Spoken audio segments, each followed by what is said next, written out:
Hello friends, spoken English by Kaushal Kumar में आपका स्वागत है। अगर आप हमारे चैनल पर नए हैं तो वीडियो को लाइक करें एवं चैनल को सब्सक्राइब करें। चलिए लेसन शुरू करते हैं। आज हम सीखेंगे हैज हैव का प्रयोग कैसे किया जाता है। हैज और हैव का अर्थ होता है पास होना या फिर पास रखना या अधिकार होना। जैसे मैं कहूँ मेरे पास एक कार है या फिर मैं कहूँ मैं एक कार रखता हूँ तो इसकी इंग्लिश होगी आई हैव अ कार।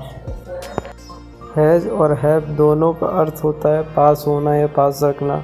तो हमें देखना है कहाँ पे हम हैज़ लगाएंगे और कहाँ पे हम हैव लगाएंगे। चलिए देखते हैं कहाँ पे हैज़ लगता है, कहाँ पे हैव लगता है। नंबर 1, हैज़ का उपयोग सिंगुलर नाउन के साथ की जाता है। नंबर 2, हैव का प्रयोग प्लूरल नाउन के साथ की जाता है।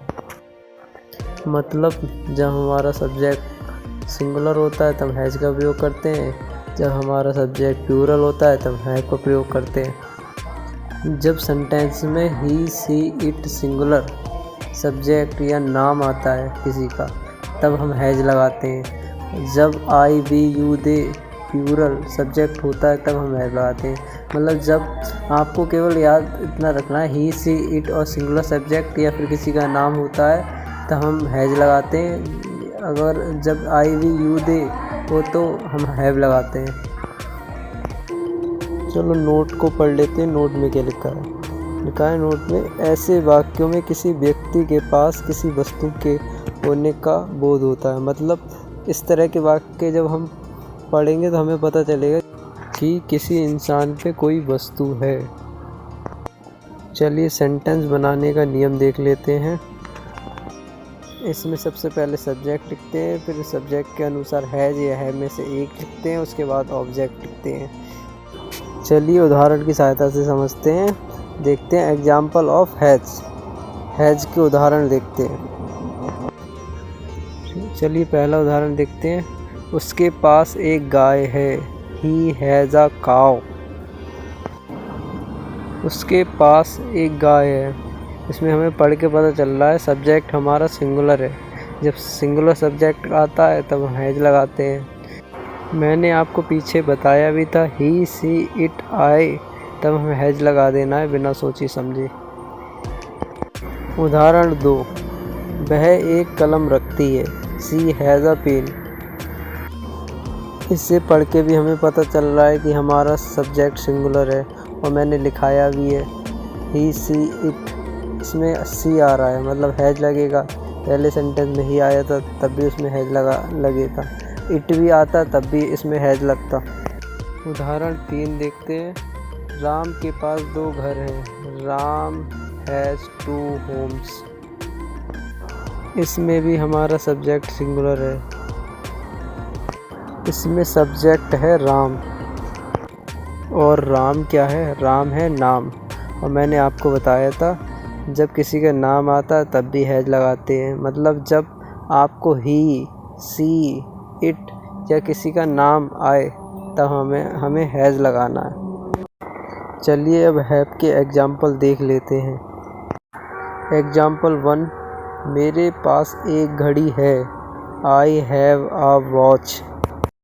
इसमें सब्जेक्ट है मेरे और मेरे की इंग्लिश होती आई और मैंने आपको बताया था आई के साथ लगाते हैं हैव। एग्जाम्पल 2 देखते हैं। आपके पास एक सेब है। You have an apple. इसमें आपके की इंग्लिश हो गई यू और मैंने बताया था जब आई वी यू दे आए इसमें यू आ रहा है तब हम लगाते हैं हैव। तो इसकी इंग्लिश हो जाएगी यू हैव एन एप्पल। चलिए अब एग्जाम्पल 3 देखते हैं। हमारा एक कुत्ता है। We have a dog. इसमें सब्जेक्ट हो गया हमारा बी और बी के साथ लगाते हैं हम हैव, उसके बाद लगाते हैं ऑब्जेक्ट। तो सेंटेंस हो गया हमारा वी हैव अ डॉग। हमारे पास एक कुत्ता है। मैंने आपको बताया था जब भी सेंटेंस में आप आई वी यू दे देखो तो आप हैव लगाना। इसमें वी आ रहा है तो हमने हैव लगा दिया। चलिए अब एग्जाम्पल 4 देखते हैं। उनका एक घर है। They have a home. इसमें सब्जेक्ट हमारा हो गया दे के साथ लगा दिया हमने हैव, उसके बाद ऑब्जेक्ट। तो हमारा सेंटेंस हो गया दे हैव आ होम। चलिए अब देखते हैं हम हैज ऐप का प्रयोग करके इंट्रोगेटिव नेगेटिव सेंटेंस कैसे बनाते हैं। एग्जाम्पल 1 देखते हैं। मेरे पास समय नहीं है। I have not time. यह सेंटेंस है नेगेटिव। इसमें सबसे पहले देखा हमने सब्जेक्ट। सब्जेक्ट क्या है हमारा आई, और आई के साथ लगाते हैं हम हैव, और हैव के बाद नेगेटिव में आता है नॉट। उसके बाद जो ऑब्जेक्ट होता है वो लगता है, इसलिए हमारा सेंटेंस बन गया आई हैव नॉट टाइम। मेरे पास समय नहीं है।